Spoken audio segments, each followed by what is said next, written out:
Las cartas del diablo a su sobrino es una novela epistolar en la que C.S. Lewis refleja diversas situaciones de la vida de un joven cristiano, desde el momento de su conversión, tomando una perspectiva cuanto menos curiosa, la correspondencia que un demonio anciano, llamado Scrutopo, le envía a su sobrino Orugario, encargado de pervertir el alma del creyente y llevarlo a su perdición.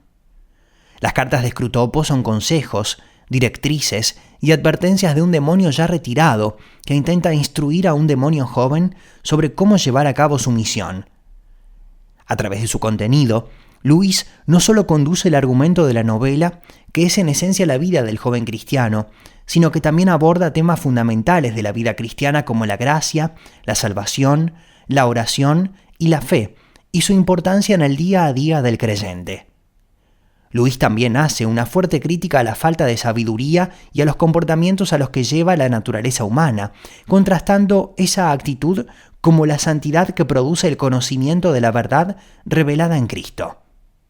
De modo que esta no es una novela que se puede leer desde un único punto de vista.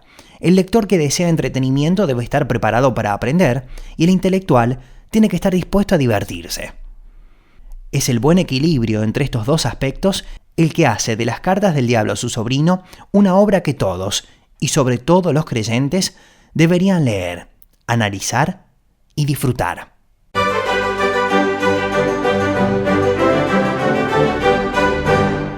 Mi nombre es Alexis Millares, y en este podcast te invito a leer juntos y a reflexionar sobre las 31 cartas del diablo a su sobrino de C.S. Lewis.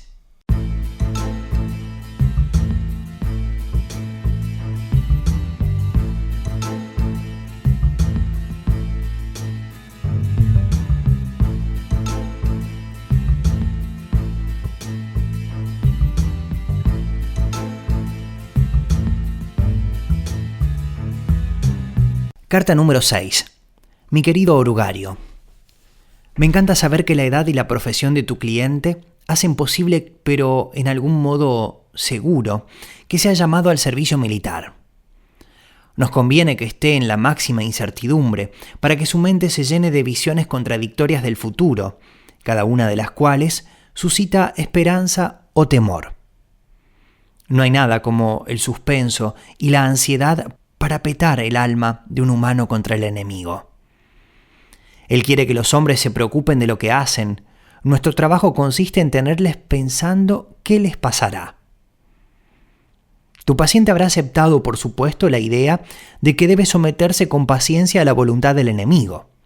Lo que el enemigo quiere decir con esto es, ante todo, que debería aceptar con paciencia la tribulación que le ha caído en suerte, el suspenso y la ansiedad actuales. Es sobre esto por lo que debe decir: hágase tu voluntad, y para la tarea cotidiana de soportar esto se le dará el pan cotidiano. Es asunto tuyo procurar que el paciente nunca piense en el temor presente como en su cruz, sino solo en las cosas de las que tiene miedo. Déjale considerarlas sus cruces. Déjale olvidar que, puesto que son incompatibles, no pueden sucederle todas ellas. Y déjale tratar de practicar la fortaleza y la paciencia ante ellas por anticipado. Porque la verdadera resignación, al mismo tiempo, ante una docena de diferentes e hipotéticos destinos, es casi imposible, y el enemigo no ayuda demasiado a ellos a que traten de alcanzarla. La resignación ante el sufrimiento presente y real, incluso cuando ese sufrimiento consiste en tener miedo, es mucho más fácil, y suele recibir la ayuda de esta acción directa. Aquí actúa una importante ley espiritual. Te he explicado que puedes debilitar sus oraciones, desviando su atención del enemigo mismo a sus propios estados de ánimo con respecto al enemigo.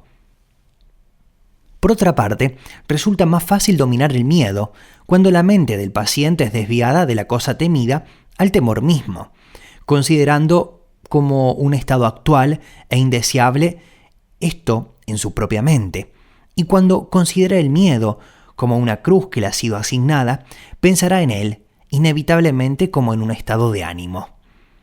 Se puede, en consecuencia, formular la siguiente regla general: en todas las actividades del pensamiento que favorezcan nuestra causa, estimulada al paciente a ser inconsciente de sí mismo y a concentrarse en el objeto, pero en todas las actividades favorables al enemigo, haz que su mente se vuelva hacia sí mismo. Deja que un insulto o el cuerpo de una mujer fijen hacia afuera su atención hasta el punto en que no reflexione. Estoy entrando ahora en el estado llamado ira o el estado llamado lujuria. Por el contrario, deja que la reflexión, mis sentimientos están haciendo más devotos o más caritativos, fije su atención hacia adentro hasta tal punto que ya no mire más allá de sí mismo para ver a nuestro enemigo o a sus propios vecinos. En lo que respecta a su actitud más general de la guerra, no debes contar demasiado con esos sentimientos de odio que los humanos son tan aficionados a discutir en periódicos cristianos o anticristianos. En su angustia, el paciente puede, claro está, ser incitado a vengarse por algunos sentimientos vengativos dirigidos hacia los gobernantes alemanes, y eso es bueno, hasta cierto punto. Pero suele ser una especie de odio melodramático o mítico, dirigido hacia cabezas de turco imaginarias. Nunca ha conocido a estas personas en la vida real, son maniquíes modelados en lo que dicen los periódicos. Los resultados de este odio fantasioso son a menudo muy decepcionantes, y de todos los humanos, los ingleses son, en este aspecto, los más deplorables mariquitas. Son criaturas de esa miserable clase que ostentosamente proclama que la tortura es demasiado buena para sus enemigos y luego le dan té y cigarrillos al primer piloto alemán herido que aparece en su propia puerta. Hagas lo que hagas, habrá cierta benevolencia, al igual que cierta malicia, en el alma de tu paciente. Lo bueno es dirigir la malicia hacia sus vecinos inmediatos, a los que ve todos los días, y proyectar su benevolencia a la circunferencia remota, a gente que no conoce. Así, la malicia se hace totalmente real y la benevolencia en gran parte imaginaria. No sirve de nada inflamar su odio hacia los alemanes si al mismo tiempo un pernicioso hábito de caridad está desarrollándose entre él y su madre, su patrón y el hombre que conocen el tren. Piensa en tu hombre como en una serie de circuitos concéntricos, de los cuales el más interior es su voluntad, después su intelecto y finalmente su imaginación. Difícilmente puedes esperar al instante excluir de todos los círculos todo lo que huela el enemigo, pero debes estar empujando constantemente todas las virtudes hacia afuera, hasta que estén finalmente situadas en el círculo de la imaginación y todas las cualidades deseables hacia adentro, hacia el círculo de la voluntad. Solo en la medida en que alcancen la voluntad y se conviertan en costumbres, no son fatales las virtudes. No me refiero, por supuesto, a lo que el paciente confunde con su voluntad, la furia y el apuro conscientes de las decisiones y los dientes apretados, sino el verdadero centro, lo que el enemigo llama corazón. Todo tipo de virtudes pintadas en la imaginación o aprobadas por el intelecto o incluso en cierta medida amadas y admiradas no dejarán a un hombre fuera de la casa de nuestro Padre. De hecho, pueden hacerle más divertido cuando llegue a ella. Tu cariñoso tío, Scrutopo.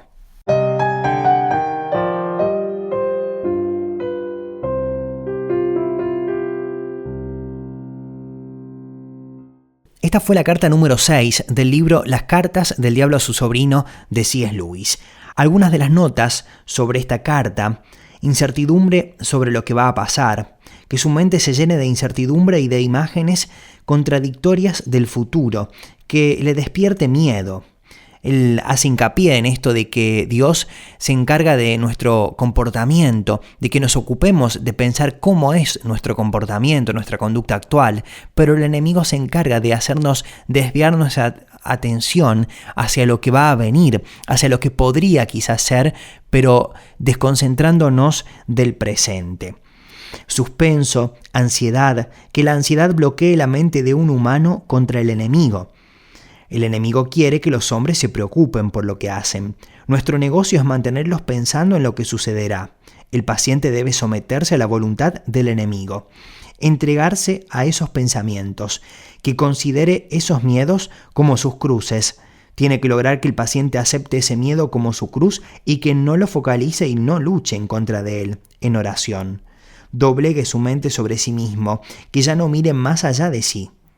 Con respecto al odio en tiempos de guerra, no sirve que sea un modo general, tiene que ser dirigido hacia alguien y esa persona tendría que ser de su círculo más cercano. No tiene sentido que él odie a un lejano que idealiza y que sus relaciones con los más cercanos mejoren día a día. Y en esto también me detengo en el punto en el que él dice que tiene que lograr que el paciente acepte un miedo como su cruz y no orar a Dios para ser libre de ese miedo. Que ese miedo se convierta en un estado de ánimo. Es lo que también destaca en esta la carta número 6. Solamente una pequeña aclaración, cuando nosotros nos referimos al enemigo, como es el diablo, el que le escribe esta carta a su sobrino, aconsejándole cómo hacer para alejar a una persona del plan de Dios, de la relación con Dios, el enemigo se refiere, o sea, el diablo se refiere a Dios como su enemigo. Entonces, cuando él escribe, dice el enemigo. Entonces, cada vez que escuches la palabra el enemigo, en realidad se estaría refiriendo a Dios.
Carta número 7. Mi querido orugario, me asombra que preguntes si es esencial mantener al paciente ignorante de tu propia existencia. Esa pregunta, al menos durante la fase actual del combate, ha sido contestada para nosotros por el alto mando. Nuestra política por el momento es la de ocultarnos. Por supuesto, no siempre ha sido así. Nos encontramos realmente ante un cruel dilema. Cuando los humanos no creen en nuestra existencia, perdemos todos los agradables resultados del terrorismo directo y no hacemos brujos.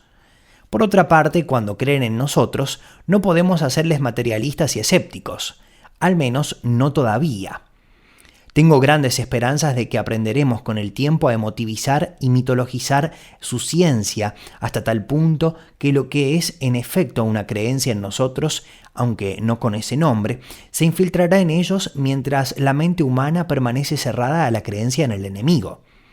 La fuerza vital, la adoración del sexo y otros aspectos del psicoanálisis pueden resultar útiles en ese sentido.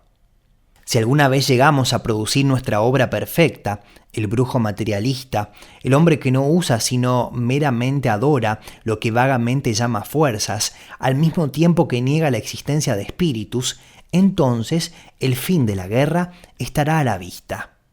Pero mientras tanto, debemos obedecer nuestras órdenes. No creo que tengas mucha dificultad en mantener a tu paciente en la ignorancia. El hecho de que los diablos sean predominantemente figuras cómicas en la imaginación moderna te ayudará. No había olvidado mi promesa de estudiar si deberíamos hacer del paciente un patriota extremado o un extremado pacifista.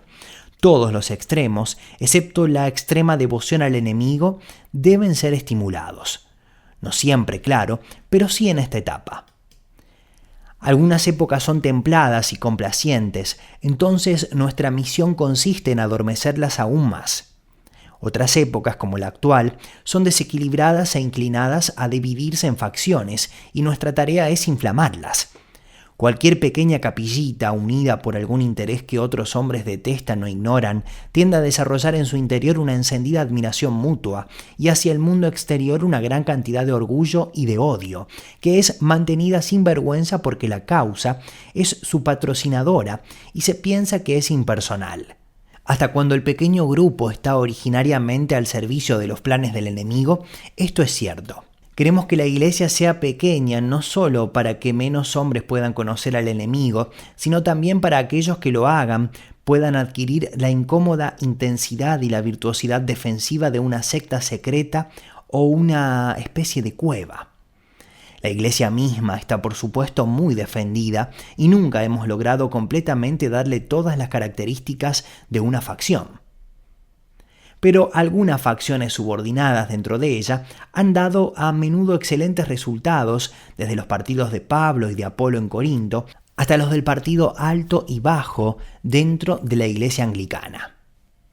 Si tu paciente puede ser inducido a convertirse en un objetor de conciencia, se encontrará inmediatamente miembro de una sociedad pequeña, chillona, organizada e impopular, y el efecto de esto es uno tan nuevo en la cristiandad y será casi con seguridad bueno. Pero solo casi con seguridad tuvo dudas varias y serias acerca de la licitud de servir en una guerra justa antes de que empezara esta guerra. Es un hombre de gran valor físico, tan grande que no tendrá dudas semiconscientes acerca de los verdaderos motivos de su pacifismo. Si es ese tipo de hombre, su pacifismo no nos servirá seguramente de mucho, y el enemigo probablemente le protegerá de las habituales consecuencias de pertenecer a una secta. Tu mejor plan, en este caso, sería procurar una repentina y confusa crisis emotiva de la que pudiera salir como un incómodo converso al patriotismo. Tales cosas pueden conseguirse a menudo, pero si es el hombre que creo, prueba con el pacifismo. Adopte lo que sea, tu principal misión será la misma. Déjale empezar a considerar el patriotismo o el pacifismo como parte de su religión. Después, déjale bajo el influjo de un espíritu partidista, llegar a considerarlo la parte más importante. Luego, suave y gradualmente, guíale hasta la fase en la que la religión le convierte meramente en parte de la causa, en la que el cristianismo se valora primordialmente a causa de las excelentes razones a favor del esfuerzo bélico inglés o del pacifismo que puede suministrar. La actitud de la que debes guardarte es aquella en la que los asuntos materiales son tratados primariamente como materia de conciencia. Una vez que hayas hecho del mundo un fin y de la fe un medio, ya casi has vencido a tu hombre, e importa muy poco qué clase de fin mundano persiga. Con tal de que los mitines, panfletos, políticas, movimientos, causas y cruzadas le importen más que las oraciones, los sacramentos y la caridad, será nuestro, y cuanto más religioso en ese sentido, más seguramente nuestro. Podría enseñarte un montón aquí abajo. Tu cariñoso tío, Scrutopo.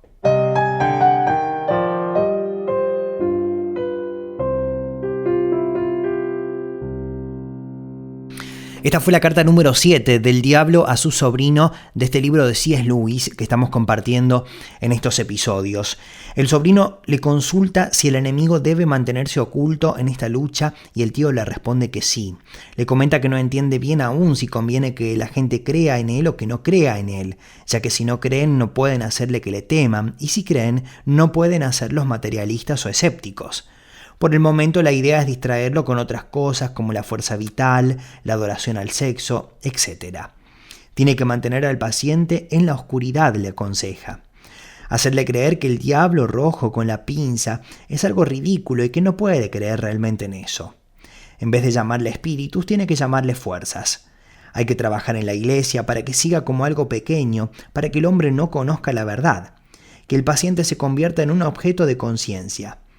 Que la persona se mantenga como un pacifista, intentar una crisis personal emocional repentina, confusa, de la cual emerja como un confuso converso al patriotismo o al pacifismo, para poder potenciar y derivar en ese sentimiento, que eso sea parte de su religión y que la fe pierda importancia, que el mundo se vuelva un fin y la fe el medio. Siempre que cualquier cosa se vuelva más importante que la oración, habrás ganado a tu hombre. Bueno, un texto muy interesante. Esas eran algunas de las notas que había hecho sobre esta carta, la número 7, del diablo a su sobrino.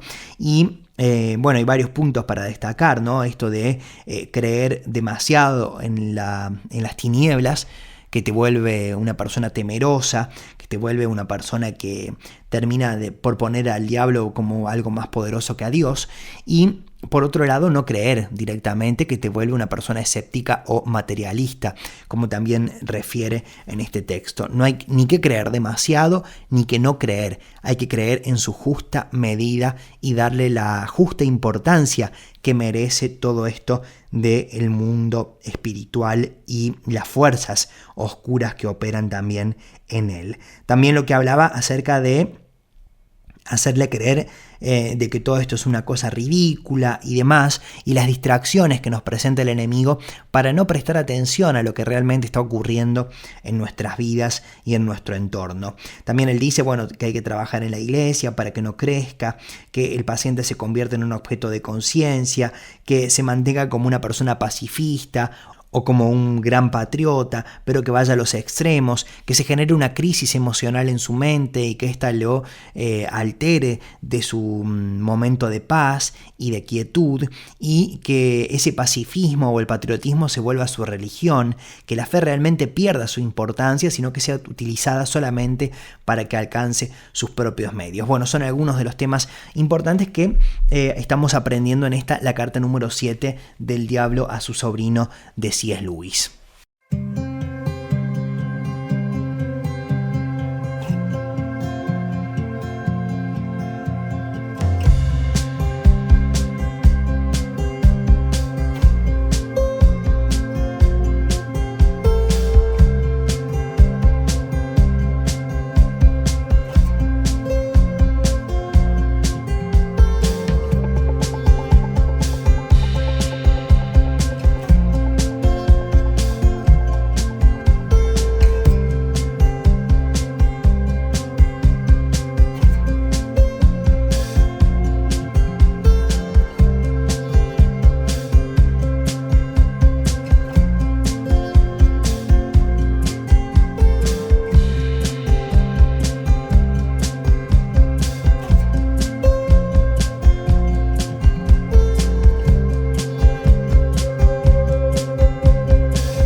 Carta número 8. Mi querido orugario, con que tienes grandes esperanzas de que la etapa religiosa del paciente esté finalizando, ¿eh? Siempre pensé que la Academia del Entrenamiento se había hundido desde que pusieron al viejo Babalapo a su cabeza, y ahora estoy seguro. ¿No te ha hablado nadie nunca de la ley de la ondulación? Los humanos son anfibios, mitad espíritu y mitad animal.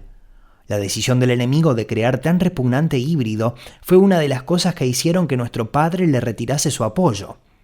Como espíritus, pertenecen al mundo eterno, pero como animales habitan en el tiempo.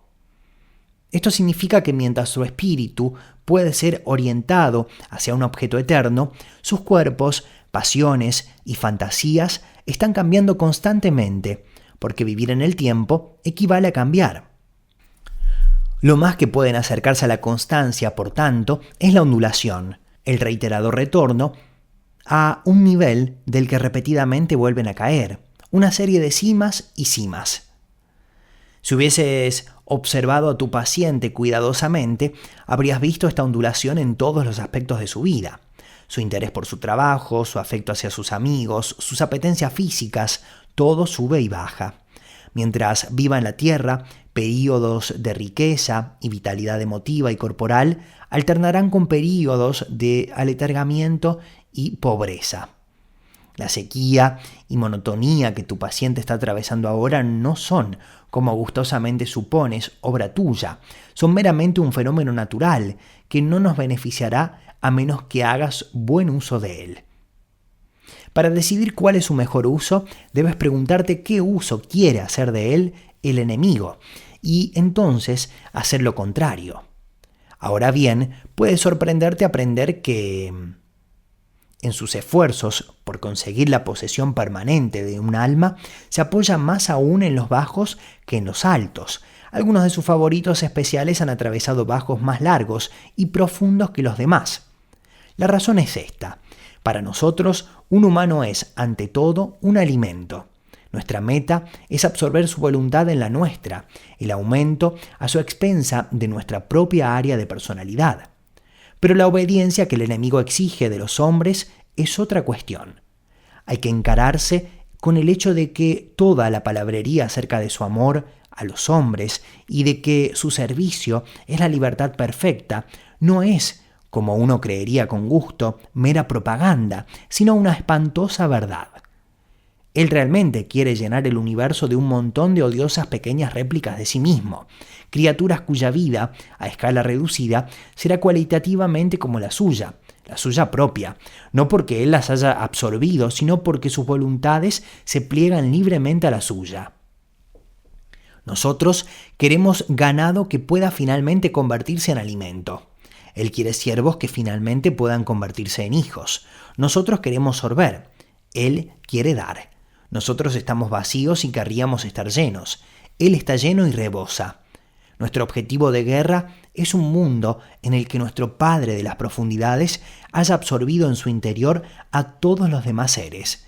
El enemigo desea un mundo lleno de seres unidos a él, pero todavía distintos. Y ahí es donde entran en juego los bajos. Debes haberte preguntado muchas veces por qué el enemigo no hace más uso de sus poderes para hacerse sensiblemente presente en las almas humanas en el grado y en momento que le parezca. Pero ahora ves que lo irresistible y lo indiscutible son las dos armas que la naturaleza misma de su plan le prohíben utilizar. Para él sería inútil meramente dominar una voluntad humana, como lo haría, salvo en el grado más tenue y reducido, su presencia sensible. No puede seducir, solo puede cortejar. Porque su innoble idea es comerse el pastel y conservarlo.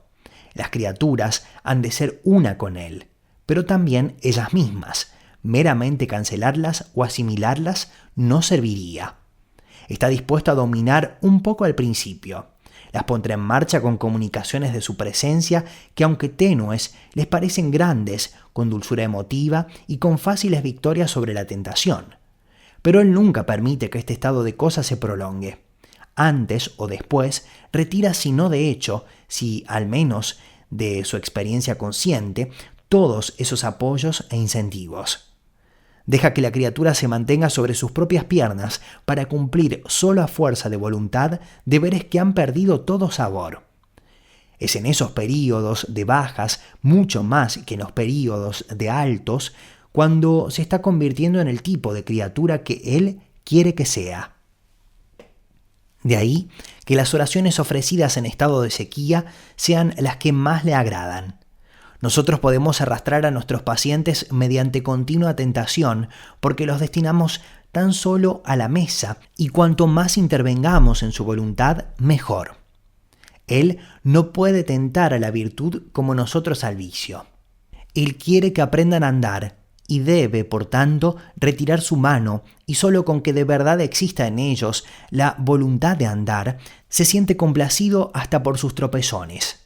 No te engañes, orugario. Nuestra causa nunca está tan en peligro como cuando un humano que ya no desea pero todavía se propone hacer la voluntad de nuestro enemigo contempla un universo del que toda traza de él parece haber desaparecido y se pregunta por qué ha sido abandonado y todavía obedece. Pero por supuesto, los bajos también ofrecen posibilidades para nuestro lado. La próxima semana te daré algunas ideas acerca de cómo explotarlos. Tu cariñoso tío, Scrutopo.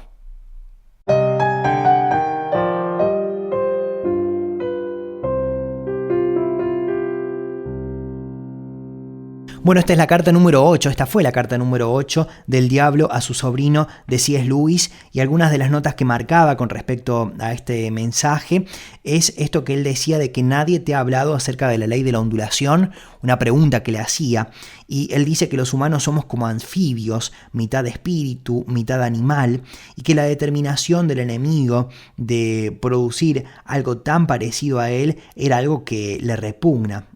Como espíritus pertenecen al mundo eterno, pero como animales habitan el tiempo. Mientras su espíritu puede ser dirigido a un objeto eterno, sus cuerpos, pasiones e ideas están en continuo cambio. Su enfoque más cercano a la constancia es la ondulación. Retroceden repentinamente, pasan valles, atraviesan picos. Mientras viva en la tierra, sus períodos de riqueza emocional y corporal y vitalidad se alternarán con períodos de entumecimiento y pobreza. Nuestro objetivo es apropiarnos de su voluntad, aislarlo y dominarlo, que se vuelva un servidor nuestro. El enemigo no puede entrar así nomás en una vida, tiene que encontrar un orificio para hacerlo y así ampliar su influencia. Que esa persona termine pareciéndose al enemigo es el objetivo. El enemigo tienta al paciente hasta lograr reducir su voluntad, es decir, la voluntad de la persona. Pero el trabajo del enemigo entra en peligro cuando esa persona toma conciencia del estado en el que está y mira cómo todo a su alrededor se está desvaneciendo. Bueno, una carta muy interesante para mencionar este punto de la ley de la ondulación. No todos los momentos del ser humano van a ser perfectos. No es la vida color de rosa, como dice el dicho. Entonces, es importante que las personas, cristianas o no cristianas, tomen conciencia de esto. Y que cuando lleguen al Señor, tomen conciencia de que la vida cristiana tampoco es color de rosa y que justamente vamos a atravesar por momentos de bonanza, pero también por momentos difíciles, y que en todos esos momentos tenemos que poner la fe y la confianza en Dios y entender de que esos momentos no son para siempre. El momento difícil no será para siempre, el momento feliz tampoco lo será. Si somos conscientes que en nuestra vida vamos a pasar por diferentes circunstancias, pero que Dios está de nuestro lado para ayudarnos, vamos a ser mucho más fuertes y más preparados para atravesar las diferentes pruebas que se nos presentarán en la vida. Eso sí, siempre tomados de la mano de nuestro Dios.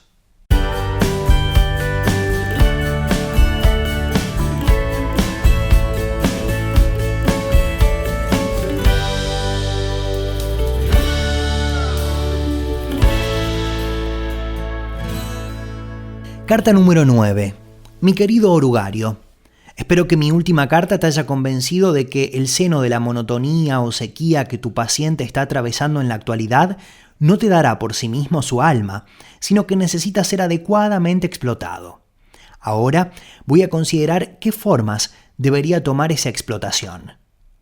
En primer lugar, siempre he encontrado que los períodos bajos de la ondulación humana suministran una excelente ocasión para todas las tentaciones sensuales, especialmente las del sexo. Esto quizás te sorprenda, porque naturalmente hay más energía física y por tanto más apetito potencial en los períodos altos, pero debes recordar que entonces los poderes de resistencia están también en su máximo. La salud y el estado de ánimo que también te conviene utilizar para provocar la lujuria pueden también, sin embargo, ser muy fácilmente utilizados para el trabajo o la meditación o las diversiones inocuas. El ataque tiene muchas mayores posibilidades de éxito cuando el mundo interior del hombre es gris, frío y vacío. Y hay que señalar también que la sexualidad de los bajos es sutilmente distinta, cualitativamente de la de los altos. Es mucho menos probable que conduzca a ese débil fenómeno que los humanos llaman estar enamorados, mucho más fácil de empujar hacia las perversiones, mucho menos contaminado por esas concomitancias generosas, imaginativas e incluso espirituales, que tan a menudo hacen tan decepcionante la sexualidad humana. Lo mismo ocurre con otros deseos de la carne. Es mucho más aburrido y cansado que animándole a usarlo como un medio de diversión junto con sus amigos cuando se siente feliz y expansivo. Nunca olvides que cuando estamos tratando cualquier placer en su forma sana, normal y satisfactoria, estamos en cierto sentido en el terreno del enemigo. Ya sé que hemos conquistado muchas almas por medio del placer. De todas maneras, el placer es un invento suyo, no nuestro. Él creó los placeres. Todas nuestras investigaciones hasta ahora no nos han permitido producir ni uno.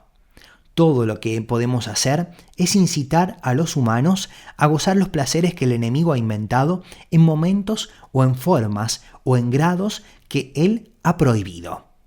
Por eso tratemos siempre de alejarnos de la condición natural de un placer hacia lo que en él es menos natural, lo que menos huele a su hacedor y lo menos placentero.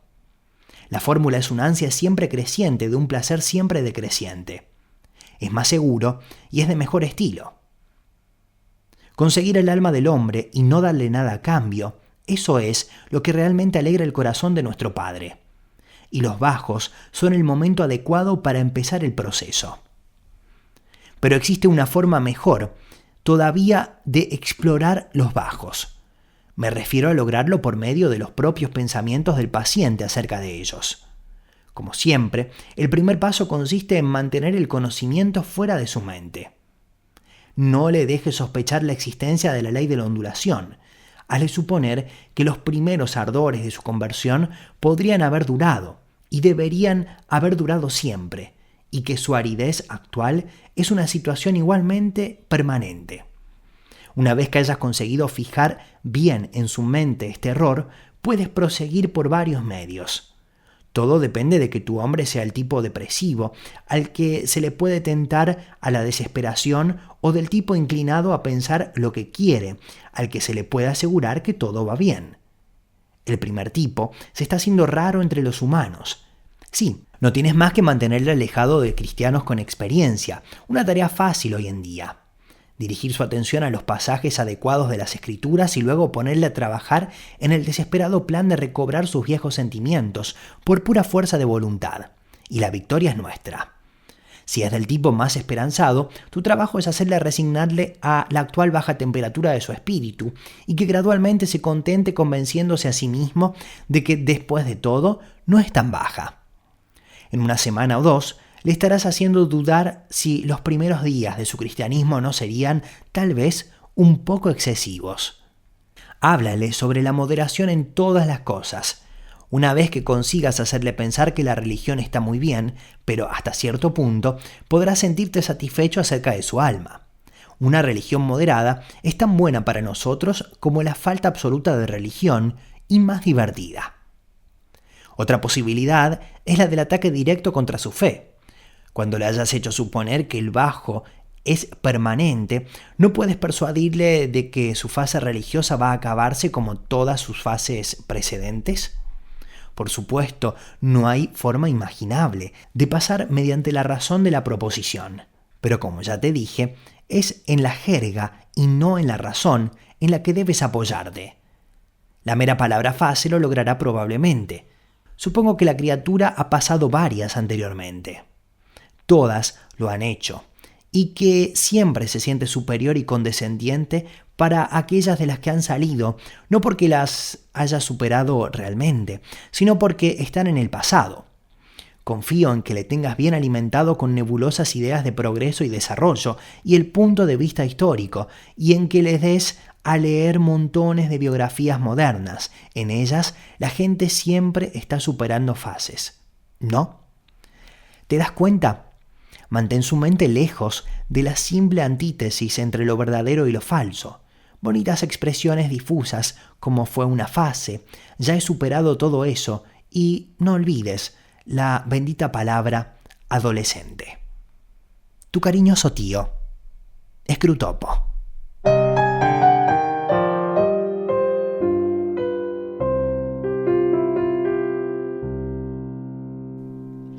Bueno, esta fue la carta número 9 de El Diablo, su sobrino, de C.S. Lewis, y en esta carta habla todavía acerca de aquellos valles, haciendo continuidad a la carta anterior, y dice que el valle de aburrimiento y sequedad del paciente no te dará su alma, debe ser explotada adecuadamente, y ahí le va dando algunos de los consejos. tentaciones sensuales como el sexo, tener más energía física para esto, pero también para poder resistirse. Es lo que ocurre cuando la persona está en un momento de aburrimiento o en esa parte baja de la pendiente, en un momento de soledad y angustia. El ataque tiene más probabilidades de éxito cuando el mundo interior del hombre es monótono, frío y vacío, es lo que también anotaba. La idea es tratar de lograr que la persona haga uso incorrecto de los placeres que Dios ha creado con un buen fin. Un deseo cada vez mayor de un placer es la fórmula. Es más seguro para obtener el alma del hombre y no darle nada a cambio. Para que eso funcione, hay que mantener el conocimiento fuera de su mente.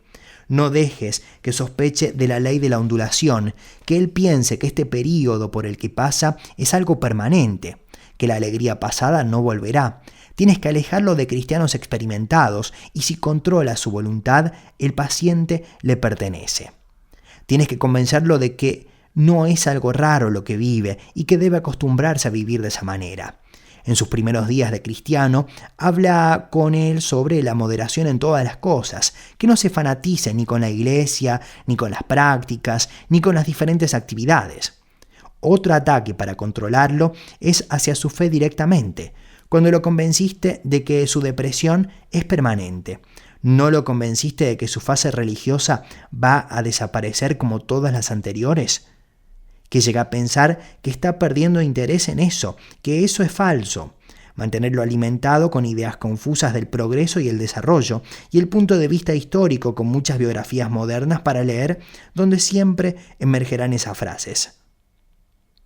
Mantén su mente fuera de la antítesis entre lo verdadero y lo falso. Bueno, súper interesante esta carta, ya la carta número 9 del diablo a su sobrino de C.S. Lewis, donde el enemigo busca claramente hacernos permanecer en ese momento de depresión, ese momento de dificultad por el que atravesamos, para hacernos creer que va a ser un momento permanente y para hundirnos en ese momento de dificultad. Y utiliza muchas veces las tentaciones sensuales, aprovechando los placeres que Dios nos dio, como él dice, pero haciendo un uso incorrecto de ellos al acceder a las tentaciones que el enemigo nos propone. Esa era ya la carta número 9.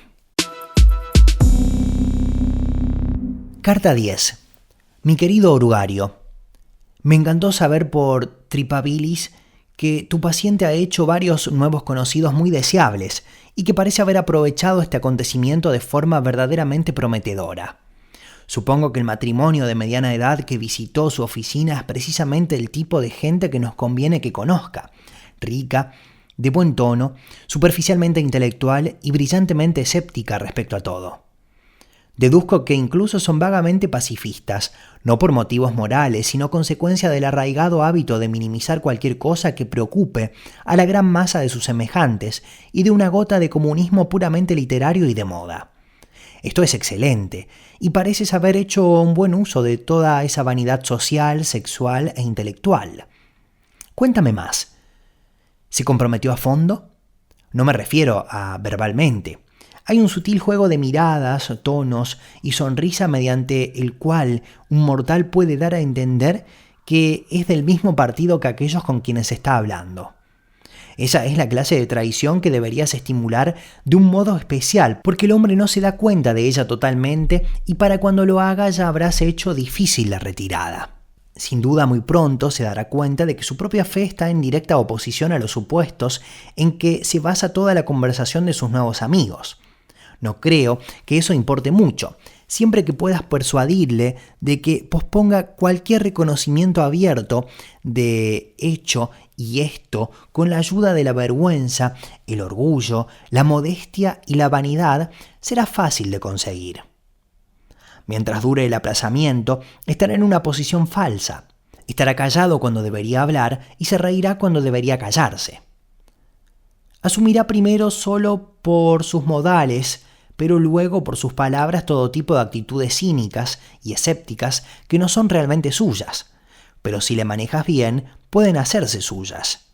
Todos los mortales tienden a convertirse en lo que pretenden ser. Esto es elemental. La verdadera cuestión es cómo prepararse para el contraataque del enemigo. Lo primero es retrasar tanto como sea posible el momento en que se dé cuenta de que este nuevo placer es una tentación. Como los servidores del enemigo llevan 2000 años predicando acerca del mundo como una de las grandes tentaciones típicas, esto podría parecer difícil conseguir. Pero afortunadamente han dicho muy poco acerca de él en las últimas décadas. En los modernos escritos cristianos, aunque veo muchos, de hecho, más de los que quisiera, acerca de Mamón, veo pocas de las viejas advertencias sobre las vanidades mundanas, la elección de amigos y el valor del tiempo. Todo eso lo calificaría a tu paciente probablemente de puritanismo. Puedo señalar de paso que el valor que le hemos dado a esa palabra es uno de los triunfos verdaderamente sólidos de los últimos años. Mediante ella, rescatamos anualmente de la templanza, la castidad y la austeridad de vida a millares de humanos. Antes o después, la verdadera naturaleza de sus nuevos amigos le aparecerá claramente, y entonces tus tácticas deben depender de la inteligencia del paciente. Si es lo bastante tonto, puedes conseguir que solo se dé cuenta del carácter de sus amigos cuando están ausentes. Puede conseguir que su presencia barra toda crítica. Si esto no tiene éxito, se le puede inducir a vivir como muchos humanos que he conocido, que han vivido duramente periodos bastante largos, 2 vidas paralelas. No solo parecerá, sino que será de hecho un hombre diferente en cada uno de los círculos que frecuente. Si esto falla, existe un método más sutil y entretenido. Se le puede hacer sentir auténtico placer en la percepción de que las 2 caras de su vida son inconsistentes. Esto se consigue explotando su vanidad. Se le puede enseñar a disfrutar de estar de rodillas junto al tendero el domingo solo de pensar que el tendero no podría entender el mundo urbano y burlón que habitaba él la noche del sábado. Y recíprocamente disfrutar más aún de la indecente y blasfema sobremesa con estos admirables amigos, pensando que hay un mundo más profundo y espiritual en su interior que ellos ni pueden imaginar. ¿Comprendes? Los amigos mundanos le afectan por un lado y el tendero por otro. Y él es el hombre completo, equilibrado y complejo que ve alrededor de todos ellos. Así, mientras está traicionando permanentemente a por lo menos 2 grupos de personas, sentirá en lugar de vergüenza una continua corriente subterránea de satisfacción de sí mismo. Por último, si falla en todo lo demás, le puedes convencer desafiando a su conciencia de que siga cultivando esta nueva amistad, con la excusa de que, de alguna manera no especificada, le está haciendo bien, por el mero hecho de beber sus cócteles y reír de sus chistes, y que dejar de hacerlo sería mojigato, intolerante y por supuesto puritano. Entretanto, has de tomar, claro está, la obvia precaución de procurar que este nuevo desarrollo le induzca a gastar más de lo que puede permitirse y a abandonar su trabajo y a su madre. Los celos y la alarma de esta y la creciente evasividad y brusquedad del paciente serán invaluables para agravar la tensión doméstica. Tu cariñoso tío, Scrutopo.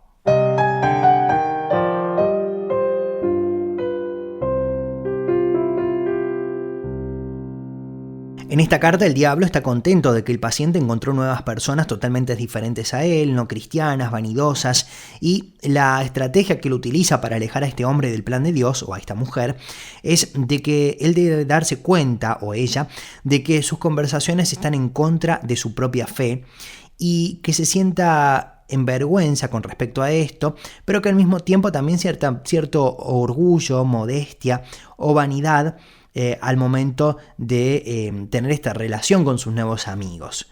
Mientras eso dure, la persona va a estar en una posición feliz, pero al mismo tiempo de conflicto interno, porque se enfrentarán 2 convicciones totalmente distintas. Él va a estar en silencio cuando debería hablar, se va a reír cuando debería estar en silencio, y le dice el diablo que si juega bien, puede convertirse en uno de ellos. Todos los mortales se convierten en lo que pretenden ser, y esa es la estrategia, que justamente los amigos no se conviertan en el cristianismo, sino que él se convierta a las prácticas de sus amigos. Que no se dé cuenta de esto, por eso él busca aprovecharse de que no se habla mucho de la tentación del mundo, y que él ve, mucho de mamón, de las verdades mundanas, de la elección de los amigos y del valor del tiempo, pero a esto se lo asocia mucho con el tema del puritanismo y por el significado que se le dio con esta palabra, él dice que muchísimas personas no practican estos hábitos como la templanza, la castidad, la sobriedad, para no aparentar ser demasiado puritanos ante el resto. Dice que sin embargo el paciente algún día se dará cuenta, según su inteligencia. Si es un gran tonto, se va a dar cuenta del carácter de los amigos solo cuando ellos no estén, pero que no encuentre críticas cuando comparte algún momento con ellos. Va a vivir entonces una doble vida. Aprenderá a ser diferente en cada uno de los círculos que frecuente de una manera hipócrita, tanto con lo bueno como con lo malo. También se puede hacer que disfrute positivamente estos dos lados inconsistentes de su vida, que en vez de sentir vergüenza porque traiciona dos principios diferentes de cada grupo, que sienta autocompasión. Pero si todo eso falla, al menos que lo siga frecuentando para que tenga una sensación de que él hace bien a esas personas por el solo hecho de participar de sus cosas y que piense que dejarlo lo volvería un puritano o un fanático, podríamos llamar también, y que su nueva conducta afecte sus relaciones domésticas. Bueno, un tema muy interesante, el de la carta número 10 del diablo a su sobrino que compartíamos en este episodio. Y así terminamos, así llegamos al final, compartimos 5 cartas más. En el episodio anterior hablábamos sobre otras 5. En total son 31 cartas del diablo a su sobrino que escribe C.S. Lewis en este texto, en el que a través de cada una de ellas nos muestra estrategias que el enemigo utiliza para alejarnos de nuestra relación con Dios. Son muy interesantes, yo te invito a escuchar los episodios anteriores que puedes encontrar también en las plataformas digitales como Spotify, como Apple Podcast y a través de las diferentes emisoras de radio y escuchar las estrategias porque son muy útiles. Desde el momento que el paciente conoce a Dios, y digo el paciente porque así le llaman en este libro a la persona humana, y la estrategia que va utilizando el enemigo, desde que él llega a los caminos de Dios hasta que afianza su relación con Dios. Bueno, son estrategias reales que vivimos cada uno de nosotros en nuestros intentos para acercarnos a Dios, y siempre en cada una de ellas hace hincapié sobre la importancia de la oración, sobre la importancia de que sigamos luchando para lograr hacer la voluntad de Dios. Más allá que haya tropezones, más allá que haya caídas, pensamientos incorrectos, momentos de dificultad, orar, hablar con Dios, tener una relación con Dios nos va a ayudar a que día a día podamos sortear esos momentos difíciles y ser conscientes de que somos humanos y de que sin Él no somos nada. Te espero en los próximos episodios. Mi nombre es Alexis Millares y fue un gusto haber compartido esta hora de programa.